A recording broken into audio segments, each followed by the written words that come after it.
Olá, tudo bem? Espero que sim. Pessoal, saiu dia 28 de abril o último relatório gerencial do SNEL 11, então. E por incrível que pareça, pessoal, ele conseguiu trazer resultados incríveis aí no último mês. Esse relatório mostra que ele conseguiu trazer uma estabilidade na entrega de dividendos para pelo menos nos próximos 3 meses, pessoal. Como será possível isso? O que esse FII fez aqui de diferente? Vamos entender então no relatório gerencial que saiu?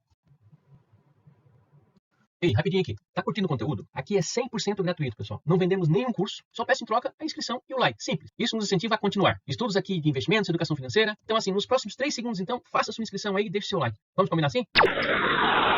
Muito obrigado, pessoal. Vamos então ao vídeo. Vamos aos números então do SNEL 11, antes de apresentar o relatório gerencial. Então, o SNEL 11 fechou cotado dia 28 de abril a R$ 8,62, um PVP de 1,07. Ele está então com 7% de ágio, né? Seus dividendos ele pagou em fevereiro, março e abril, os mesmos 10 centavos. O pagamento em abril foi dia 25 de abril, lembrando que a sua data com é sempre no 10º dia útil de cada mês.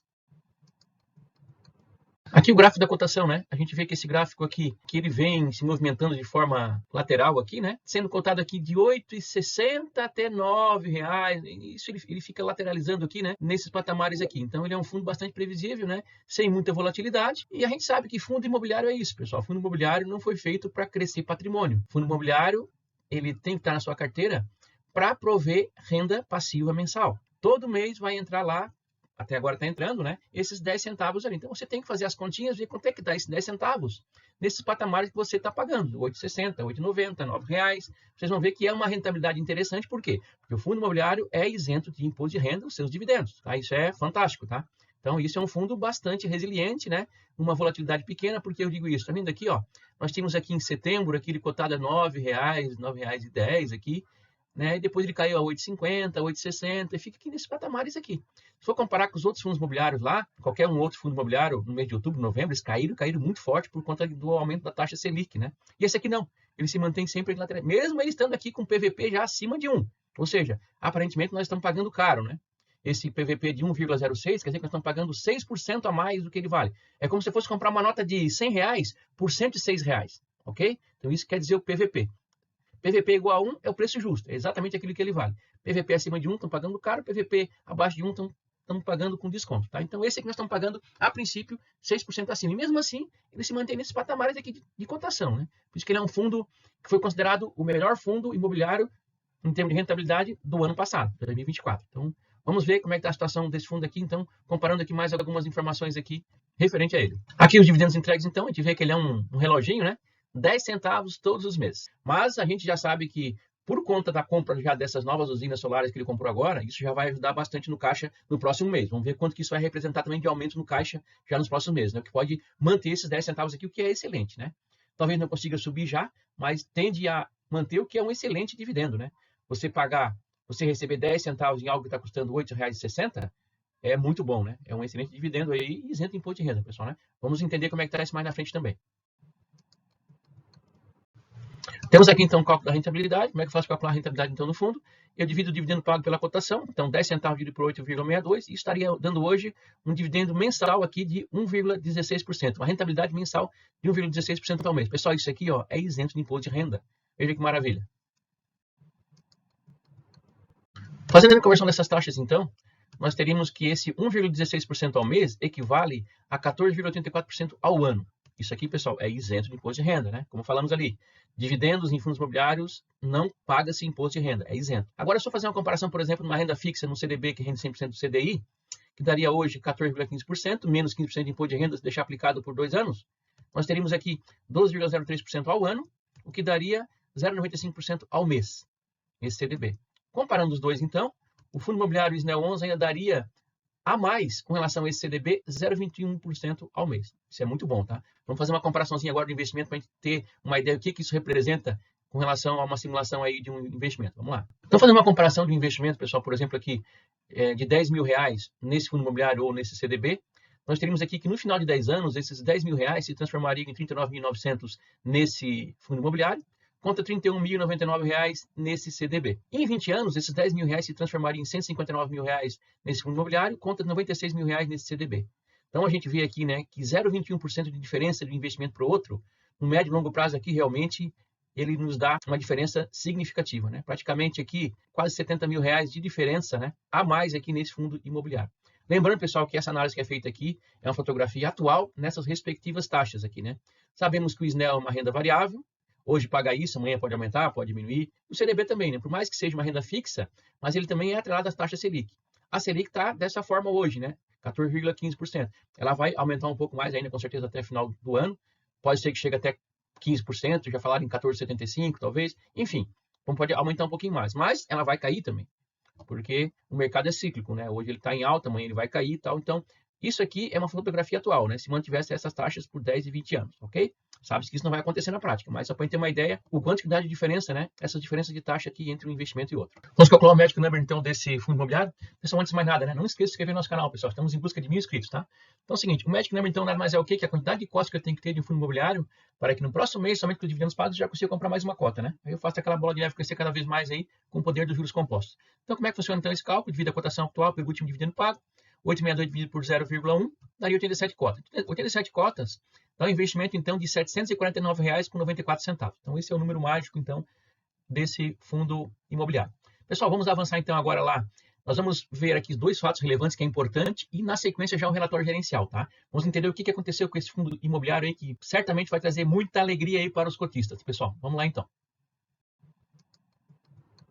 Ok, pessoal, rapidinho então, vamos só relembrar aqui do fato relevante que nós vimos então no último vídeo, que ele vai ficar aqui atrás na página final do nosso vídeo, para que depois vocês possam acessar novamente. Então é o seguinte, olha só, esse fato relevante aqui, que eu gravei o vídeo na semana passada, ele só diz aqui que comprou então já, com o dinheiro da terceira emissão, uma usina solar fotovoltaica pronta, onde ela está 100% alocada, ok? E ele gastou aqui, usou 16 milhões de reais da terceira emissão. Lembrando que a terceira emissão é 166 milhões de reais que foi arrecadado. Então, 16 milhões, ou seja, 10%, ele já comprou então essa usina aqui, que ela está 100% locada. Ou seja, próximo mês já vai entrar receita para o fundo com relação a essa usina, ok? E agora, antes do relatório ainda, ele divulgou mais esse fato relevante, que ele diz o seguinte: o fundo celebrou mais 5 novos contratos de compra e venda de outras também usinas solares fotovoltaicas, onde basicamente ele diz aqui, esse conjunto aqui com potência instalada de 11,5 MW AC, né, de corrente alternada, e 15,27 MW de pico. Eu já expliquei, pessoal, o que é esse megawatt de corrente alternada e esse megawatt de pico aqui, tá? Está no vídeo que está lá na tela final do nosso vídeo também, que é o último vídeo que nós gravamos sobre o SNEL 11. Então, basicamente aqui, essa usina aqui, ela está localizada agora no Rio de Janeiro, a concessionária é a Light, e também 100% locada, pessoal, isso é maravilhoso, né? A outra aquisição, mais um conjunto aqui, um cluster, né, de 2,8 MW AC e 3,66 MW de pico. Isso aqui é na CEMIG, também 100% locado. E mais um cluster aqui também, de 3,12 MW AC e 4,58 MW de pico, também na CEMIG, também encontra-se em operação e 100% locado. Então, ao todo, né, isso aqui vai dar, então, 17,42 MW AC e 23,5 MW de pico. Isso aqui, pessoal, então deu 123 milhões de reais investido nessas usinas aqui. Somando aqueles 16 milhões que ele já tinha adquirido antes também, que é aquela da Electron, em São Paulo, né? Então, já usou, então, 140 milhões de reais da terceira emissão de cotas. E o que é melhor, pessoal? Todas as usinas estão prontas, já conectadas na rede, e todas elas já estão locadas. Isso é fantástico, porque eles viram, né, com certeza, que construir uma usina do zero, a construção até é tranquila. Agora, o problema é você conectar ela no sistema elétrico depois. Isso aí tem demorado bastante, nós já vamos ver como é que está lá no relatório gerencial essa questão também. Ok, pessoal? Então, ótima notícia para o fundo aqui. Então, dos 166 milhões arrecadados, já então falta em torno de 26 milhões, mais ou menos, para ainda alocar em outras usinas, né? Então, eles estão dando preferência para comprar usinas prontas e já 100% locadas, o que é muito bom, né? Vamos, então, ao relatório gerencial. Pessoal, aqui o relatório gerencial, então, referente ao mês de março de 2025, foi divulgado no dia 28 de abril. Então, aqui só alguns números do fundo. O fundo iniciou em dezembro de 2022. Ele cobra uma taxa de administração de uma das duas, 1,2% ao ano. Tem uma taxa de performance aqui de 20% sobre o exceder do benchmark, que é IPCA mais 7% ao ano. Algumas informações aqui. Distribuição por cota. Olha isso aqui que interessante, pessoal, agora. Olha aqui que maravilha isso aqui. Lucro acumulado por cota, 30 centavos e meio. Lembra que ele estava abaixo de 2 centavos no mês passado? Olha só, de uma hora para outra surgiu aqui 30 centavos de lucro acumulado por cota, ou seja, como ele está distribuindo em torno de 10 centavos, ele já tem 3 meses garantido de distribuição se o fundo não tiver nenhum resultado nos próximos 3 meses. Ou seja, acabou de garantir a entrega de dividendos pelo menos para os próximos 3 meses, mantendo esses 10 centavos. Isso aqui vai deixar os cotistas muito, muito felizes aí, pessoal. Vamos entender o porquê que isso aconteceu? Saiu de 1,8 centavos, como tinha no mês passado, para 30 centavos. Vamos entender depois lá embaixo na DRE do fundo. Então, seus dividendos anualizado aqui 14,74%, a cota patrimonial R$ 8,10 e a fechamento de mercado em março 8,68. Número de cotistas 27.730 cotistas, ou seja, deu de ver que caiu bastante os cotistas aqui, né? Já estava em 30 mil, então caiu em torno de uns 10% mais ou menos a quantidade de cotistas. Certamente foi esse problema que estava tendo aí das usinas da segunda emissão, que não saem, elas não conseguem ser conectadas, vamos ver como é que está a situação delas agora também. Mas enfim, caiu o número de cotistas pela primeira vez aqui o fundo, né? Então está com patrimônio líquido agora então de 310 milhões de reais. Ainda está sendo negociado acima do seu valor patrimonial, né? Com PVP de 1,07, está com 7% de ágio ainda. Vamos a alguns comentários aqui do gestor. Ele fala que o mês de março encerrou a terceira emissão e o arrecadado total foi 166 milhões de reais. Ele fala também aqui que foi anunciado ao longo do mês de março a primeira aquisição realizada com recursos integralizados, já dessa terceira emissão. Já comentamos ali também, essa usina que foi comprada, uma potência de 2,5 MW AC, 3,364 MW de pico. Aí ele fala isso aqui também. Durante as primeiras semanas de março, a vistoria da usina solar fotovoltaica Mundo Melhor foi realizada e aprovada. Então, das 3 usinas que estavam com pendência, né, elas foram aprovadas. Porém, tem o seguinte, a concessionária de energia fez a vistoria, foi aprovada, aí diz o seguinte, ó, ao final do mês recebemos a equipe equatorial para a instalação dos transformadores de corrente e transformador de potencial. O que são isso, pessoal? São equipamentos que são utilizados na área de instrumentação da usina, na área de medição da energia gerada. Tanto os TP como os TCs. TP é transformador de tensão, transformador de potencial, e TC é transformador de corrente. A potência que é o efetivamente gerado é o produto da tensão vezes a corrente. Então, esses dois instrumentos são importantes, são necessários para poder fazer a medição de quanto que a usina está gerando de energia elétrica para ser injetada na rede. Então, esses são equipamentos que, final de março, então, né, eles enviaram para a usina. Aí fala assim, ó, contudo, mesmo com a execução das etapas mencionadas, a usina solar fotovoltaica ainda não entrou em operação, sob a justificativa por parte da concessionária de que houve um problema em uma subestação da rede. Então é o seguinte, a concessionária foi lá, fez a vistoria, está ok a usina, mandou os transformadores de potencial e de corrente para que seja instalado na usina, só que ainda não conectaram na rede. Eles estão com problema na subestação da concessionária, tá? Então vamos ver quanto tempo que isso aí vai levar para eles resolver. Então, já vimos aí que ainda não entrou em operação efetivamente. Tá? Aqui ele fala sobre a tese de investimentos. Aí, pessoal, na verdade, resumindo aqui, quem não conhece esse fundo ainda, né? O SNEL 11 ele é um fundo imobiliário, onde ele podia até ser chamado de um fundo de desenvolvimento, onde ele constrói ou ele compra usinas solares fotovoltaicas e ele aluga para empresas que queiram reduzir o seu custo com energia elétrica. E esses contratos de locações eles estão feitos em 2 modalidades, o take or pay ou energia compensada. O take or pay, o inquilino contrata um valor mensal de locação, a usina gerando ou não. Deu um mês aí de tempo chuvoso, nublado, vai gerar pouco, mas o valor que o inquilino paga é o mesmo valor. É feita essa negociação. E a energia compensada é exatamente o inquilino paga exatamente a energia que ele está consumindo. E são contratos geralmente com prazo de 10 e 15 anos, né? Bastante previsíveis aqui. Então, basicamente, essa é a tese de investimentos aqui do fundo. Depois ele fala aqui, né, uma visão macroeconômica geral aqui. O comentário do gestor aqui eu já falei sobre isso aqui, que encerrou a terceira emissão, que arrecadou 166 milhões, ok? Ele fala que eles estão em busca, então, de usinas já prontas, operando, com valores descontados. Porque eles viram que realmente é problema, né, esse risco que tem com relação às obras e conexões da usina no sistema elétrico. Então, eles estão dando prioridade para comprar usinas prontas. Bom, agora vamos fazer um apanhado geral rapidamente aqui sobre como é que está os projetos da primeira, segunda e agora da terceira emissão também, tá? Então é o seguinte, basicamente, rapidinho aqui, né? Da primeira emissão, a Sanremo 1 e 2. O empreendimento segue performando normalmente com geração média acima das expectativas. Aí ele fala aqui, adicionalmente foi identificada a queima de um dos transformadores da usina, que foi rapidamente substituído, evitando impactos significativos na performance do empreendimento. O custo total da substituição desse transformador foi de 60 mil reais. É ruim, né? Mas fazer o quê? Faz parte, né? Então aqui, com relação à geração. Era esperado 566 megawatt-hora de geração e gerou 577. Ótimo, gerou acima do que era esperado. A montada 2. A montada 2 estão com problema, né, pessoal? Já vimos já no mês passado também. O que acontece? O resultado operacional do projeto permaneceu abaixo da média histórica, devido a 2 motivos. Número 1. Impacto decorrente da necessidade de refaturamento das faturas dos consumidores nos meses anteriores, ocasionado por falhas operacionais da concessionária. E, número 2, pagamento final dos serviços de reparo dos carros furtados em novembro de 2024. A expectativa é de que o resultado se estabilize ao longo dos próximos meses. Quanto aos danos identificados em alguns cabos CC, conforme mencionado no relatório passado, lembra que o pessoal falou que os ratos, os roedores estavam danificando os cabos? Os mesmos foram devidamente reparados pelo EPCista, sem qualquer custo adicional ao fundo. O pessoal que instalou já fez os reparos, né? Em relação à geração, ela foi negativamente impactada tanto pelos reparos realizados, que teve que desligar a usina para fazer esses reparos, né? Ou parte dela, também quanto pelo elevado índice de chuvas registradas na região ao longo do período. Então, aqui embaixo tem que era esperado uma produção de 153 MWh de energia e foi gerado apenas 129 MW de energia. Petrolina 1 a 4. Com relação ao desempenho do projeto do mês de março, competência de fevereiro, observou-se um leve decréscimo no consumo por parte dos consorciados ocupantes do empreendimento. Então, assim, como é contrato, né, pessoal, de compensação, então, se o consumidor consome menos, menor é a receita do fundo, né? Ele fala também, todavia, a inadimplência registrada no período reduziu, o que indica que o inquilino possivelmente realizou uma reciclagem dos consorciados inadimplentes, substituindo-os por novos usuários adimplentes. Lembra que tinha um probleminha de inadimplência, né? Então, parece que estão resolvendo isso aí também. Então, pessoal, aqui com relação à geração, a energia esperada era de 911 MWh de energia de geração e ele conseguiu gerar 945,5 MWh. A usina de Itabira, é possível observar uma melhora na performance do empreendimento com o início do retrofit. O retrofit, pessoal, é que eles estão fazendo uma reforma, uma adaptação, uma implementação de nova drenagem lá, ações corretivas nos cabos de corrente contínua também e tal. Enfim, eles estão fazendo uns ajustes lá para melhorar a performance dessa usina. Então, da mesma forma também, olha só, era 409 esperado, foi gerado 430 MWh de energia. Isso é muito bom, né? Agora vamos lá então às atualizações dos projetos da segunda emissão. Essa aqui que estão um pouco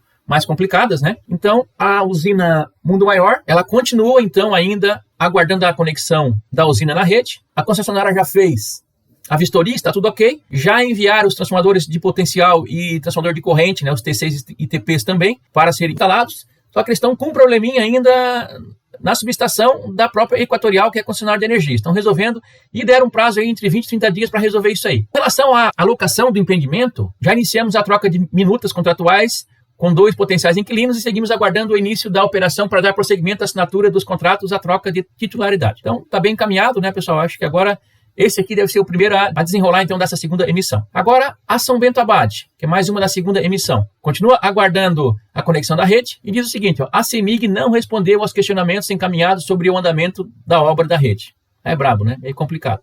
A princípio, deram um prazo informado para o retorno por parte da concessionária, que é dia 2 de maio. Vamos aguardar se sai ou não, né? Por último, então, a usina solar fotovoltaica, Liberdade, da mesma forma também aguarda a conexão da rede. Aí diz o seguinte, aqui está um pouco mais complicado, olha só. A concessionária Equatorial ainda não finalizou os projetos de rede e meio ambiente e a autorização para a travessia da rodovia estadual permanece sem resposta por parte do governo estadual. Essa está bem complicada, pessoal. Meu Deus, essa aqui está difícil. É a pior das 3 aqui. 3 usinas já prontas, como já falamos em relatórios anteriores, né? Temos aqui 3 usinas já prontas, um capital imobilizado aqui parado, sem gerar receita para o fundo, e ainda nenhuma delas conectada ao sistema elétrico. Vamos aguardar o próximo mês como é que se desenrola essas questões, né? Aí vem aqui o resultado do caixa. Aí, pessoal, aqui, né? Como já falamos, a segunda emissão, ela se encerra nessa usina Liberdade, e eles ainda não colocaram aqui as usinas da terceira emissão, essas foram compradas agora, né? Então, essas aí talvez entrem no próximo relatório, tá? Mas já temos informações ali embaixo sobre elas com relação a potências e tal, vamos ver como é que tá certinho ali. Diz o seguinte, o resultado do caixa. No resultado do mês de março, as receitas foram positivamente impactadas por movimentações pontuais realizadas com o caixa do fundo, além do vencimento de operações compromissadas. Pessoal, isso aqui que salvou o fundo, tá? Essa movimentação que teve aí no caixa e também o vencimento de operações compromissadas. Só que ali na DRE do fundo, isso não fica claro, eles jogam um número gigante ali e tal, e tipo assim, aceita que é isso que aconteceu. É bom, né? Que é um crédito que entrou. Pior se fosse um débito, né? Mas enfim, tá? Eles deram a volta por cima, já vamos ver o que aconteceu lá embaixo, então, na DRE do fundo. Ele fala que na linha de despesas, a elevação dos desembolsos não recorrentes é justificada pelo pagamento do serviço de auditoria contábil do fundo. Ele fala, então, que no mercado secundário, no mês de março, o fundo ficou cotado entre R$ 8,68, entre R$ 8,68 e R$ 8,85. A gente vê que é uma volatilidade pequena, né, pessoal, comparado com outros fundos aí, né? É o que mostra esse gráfico aqui. Então, variando no máximo de 8,68 a 8,85. A liquidez, então, ela está na faixa aqui de torno de 400, 500 mil reais por dia de liquidez. A performance do SNEL com relação aos indexadores, pessoal, a gente vê que o SNEL está aqui em cima, né, nessa linha vermelha aqui. O CDI está aqui embaixo, na linha azul. E o IFIX aqui embaixo, nessa linha cinza. Então, uma performance muito melhor aqui do que o CDI e o próprio IFIX. Aqui o que chama atenção, né, pessoal, o número de cotistas, ele vinha aqui com 30 mil cotistas e caiu para 27 mil, né? Então, praticamente 10% perdeu de cotistas aí, 3 mil cotistas aí nesse mês, tá? Então, uma perda significativa de cotistas. Certamente, pessoal, né? Foi esse problema que teve aí nas usinas da segunda emissão, que está desde janeiro aí prontas e até agora, entrando em maio já praticamente, e ela não gerou nada de receita para o fundo, né? Nenhuma delas, né? Então, isso aí assustou os cotistas, aí, pessoal, vazou, né? Aqui a cota patrimonial, então a gente já teve aqui uma elevação então do patrimônio do fundo, aumentando então o valor da cota patrimonial aqui, que já está em R$ 8,10. E sendo negociado nesse momento aqui a 8,68 e hoje já está aqui a 8,62, como nós vimos, né? Um dividendo anualizado aqui, então pagando esses 10 centavos, está dando 14,74%. Aqui então chegamos à DRE do fundo, pessoal. Aqui que a gente vai tentar entender, mas a gente sabe que é uma DRE bastante simplificada, né? Onde as informações não são claras e falta informação, a gente vê, né? Mas enfim, olha só aqui a diferença. Vamos, em primeiro lugar, com relação à receita de locação da usina solar fotovoltaica, que deveria ser, que é o foco, né, desse fundo. Ele gerou em fevereiro R$630 mil de receita com a locação da usina solar fotovoltaica e agora só R$597 mil de receita, ou seja, diminuiu mais uma vez a receita de locação. Certamente essas usinas da terceira emissão que foram compradas agora não estão contabilizadas ainda aqui, né, pessoal? Certamente. Mas enfim, não podia estar caindo, né? Então isso é um problema, né? E eles têm enfrentando lá, como nós já vimos as usinas da primeira emissão, que eles estão tentando melhorar, tal, tiveram problemas com a instalação, enfim, né, como nós já vimos ali anteriormente. Mas enfim, baixou. E o que surpreendeu o pessoal aqui, ó, aplicação e movimentação do caixa. Ele tinha aqui mês passado 1.300.000, agora foi para 7.500.000. Então, esse númerozinho aqui é uma caixinha de surpresa, né, que não se sabe de onde ele veio. Ele fala lá que é das compromissadas TIM, não sei o quê, movimentação de caixa. Será que foi a aplicação desses 166 milhões? Alguma coisa certamente foi. Enfim, tá? Mas foi o que ele conseguiu aqui de retorno, então, com relação a essa aplicação. Que foi excelente para o fundo, né, pessoal? Foi um fôlego aqui, vai ser um fôlego gigante aqui para o fundo, né? Vamos entender por quê. Despesas não recorrentes, ele fala aqui que era 23 mil, passou para 130 mil, dizer que isso aqui é não recorrente, que é devido àquelas auditorias que eles foram fazer, né? Então, o resultado, então, no exercício, então, desse mês, saiu de 1.600.000 para 7.700.000. Olha que coisa louca isso aqui. Maravilha, né? Mas, enfim, né? É uma coisa que não dá para entender, né? Como eu falei, eles jogam esse número aqui, isso não é estratificado, então aceita, né? Como diz assim, aceita que é o que tem. Ótimo, né? Ainda bem que foi receita, não foi despesa, né? Mas enfim, temos que ficar atentos também, né? Aí o que acontece? Então ele entregou então 10 centavos por cota, igual no outro mês, só que ele tinha um resultado distribuível aqui de 8 milhões, ele entregou apenas 2 milhões. O que aconteceu? Aqui embaixo, ó. Olha que coisa linda isso aqui. Lucro acumulado. Lembra que ele estava aqui, ó, em 1,9 centavos no mês passado, nós achávamos, pronto, ele vai ter que baixar a receita. Agora, bum, deu um pico aqui, histórico aqui, de lucro acumulado. Então isso aqui, pessoal, vai dar um fôlego grande para esse fundo agora nos próximos meses, conseguir conectar aquelas 3 usinas que estão não conectadas, vai começar a receber receita já dessas novas usinas que foram recém-compradas. Então isso aqui, ó, foi muito bom para o fundo, e isso aqui certamente vai trazer muitos cotistas novamente, tá? Pessoal que saiu com medo ali que esse mês ia ser um mês que ia já ter que diminuir os dividendos, então certamente vão ficar felizes aqui nesse momento, né? Então 30 centavos e meio aqui de reserva novamente. Resultado detalhado, né, pessoal, aqui. Usina solar fotovoltaica apenas 3 centavos,2. Então, isso aqui que tem que subir, né? A usina tem que se sustentar com isso aqui, ó. E esses 40 centavos aqui que deu forte nesse mês, o que foi? Aplicação e movimentação de caixa. Agora, aplicação em quê? Como é que foi? Isso aí eles não estratificam, tá? Então, isso aqui, era importante que isso aqui fosse estratificado, pessoal, para que soubesse de onde que vem isso aí efetivamente, né? Aí tem as despesas e tal, o resultado não distribuído que tinha, então ele resultou, então, né, naquela sobra lá dos 30 centavos e meio. Aí aqui, pessoal, agora, né, o portfólio aumentou, ficou robusto aqui, né? Olha só, quanta usina que entrou, então, mais aqui, ó. Da Pirassununga para baixo aqui são todas essas usinas novas aqui, ó. Então aqui, a Pirassununga, que foi aquela que nós já falamos no último vídeo, 3,36 megawatt de pico. Depois entrou agora nessas novas operações aí. A Pines, a Carmel, a Angra, a Catena, a Malbec, Routine, tudo nome de vinícolas, né? De vinhos também, da Argentina, e Eloy. Essas operações aqui, então, que foram feitas agora com a terceira emissão de cotas. Excelente, né? Então, pessoal, isso aqui em cima são das primeiras, né? Da São Raimundo até a Itabira, primeira emissão. Segunda emissão são 3, em verdade, o Mundo Melhor e São Bento Abade. E a terceira são essas outras aqui, né? Então, só uma curiosidade, né? Somando, então, as potências instaladas da primeira emissão é 14,06 megawatt de pico, que dá 23%. A segunda emissão deu 21 megawatt de pico, 34%. Essa aqui nenhuma delas estão gerando ainda, como já vimos ali, né? E a terceira emissão já tem, então, 26,82 megawatts de pico, que dá 43% da potência instalada do fundo. Então, temos aqui, então, né, uma diversificação maior aqui com relação os seus ativos de usina solar fotovoltaica do fundo. Ele traz aqui embaixo também, né, a exposição por tipo de ativo. Então, de usina solar fotovoltaica agora já são 54%, em CRIs são 40% ainda, né, bastante. Exposição por distribuidora já começou, então, a diversificar também, né, entrou aqui a Light, Equatorial, a Electro, né, então já começou a melhorar um pouquinho essa questão também. Exposição por vencimento, temos aqui 2050, 31%, 2039, 22%, 2034, 8%. Então, contratos bastante longos, né? Exposição por tipo de locação, compensada ainda é a maior parte, 41%. Take or pay aqui, 18%. Exposição geográfica já aumentou também, né? Entrou aqui Goiás, entrou também Rio de Janeiro. Né, isso já começa a aumentar também a exposição geográfica. Depois ele traz aqui, pessoal, um detalhamento aqui das usinas da primeira e segunda emissão, porém ele não traz ainda nada, aliás, aqui é apenas da primeira emissão, né? Porém ele não está trazendo nada ainda da segunda emissão nem da terceira emissão, tá? Isso deve vir nos próximos relatórios, tá? Então, resumindo, né? O fundo surpreendeu, mas surpreendeu muito, ninguém esperava isso, todo mundo comentando, né? E o que salvou o fundo foi isso aqui, né? Essa aplicação movimento de caixa, 7 milhões e 500 mil. Como eu falei, é uma caixinha preta, né? Não dá para saber de onde veio isso aí, né? Porque vinha sempre aqui 1,5 milhão, 1,3 milhões, depois pulou para 7 milhões, né? Então, esses 7 milhões fez esse efeito muito bom aqui, né? Saiu de uma reserva acumulada de 1,9 centavos para 30 centavos, né? Então, isso aqui foi muito bom. Isso aqui vai dar uma previsibilidade interessante para o fundo, vai dar um fôlego para que as usinas da segunda emissão possam ser concluídas de vez, conectadas no sistema, alugadas e trazer, então, um aumento significativo aqui nessa receita de locação aqui, né? Que é o que a gente quer ver crescer e não diminuindo como está aqui, né? Ok, gente? Então, mais uma vez aqui trouxemos a atualização do relatório gerencial do SNEL 11. Excelentes notícias, né? Comparado com o mês anterior aqui, realmente deixou os cotistas aí bastante felizes aí nesse fechamento do mês. Ok, gente? Mais uma vez, pessoal, lembrando aqui que não tem nenhuma recomendação de investimentos, né? Estamos aqui estudando junto. Vou deixar aqui na tela final também o último vídeo que nós gravamos sobre o SNEL 11, vale a pena para vocês se apropriarem, né, dessas informações. E também a playlist completa aqui de outros fundos imobiliários que nós estamos analisando no decorrer do mês, pessoal, ok? Mais uma vez, eu peço que vocês se inscrevam no canal, curte, comente, compartilhe. Até o próximo vídeo. Muito obrigado.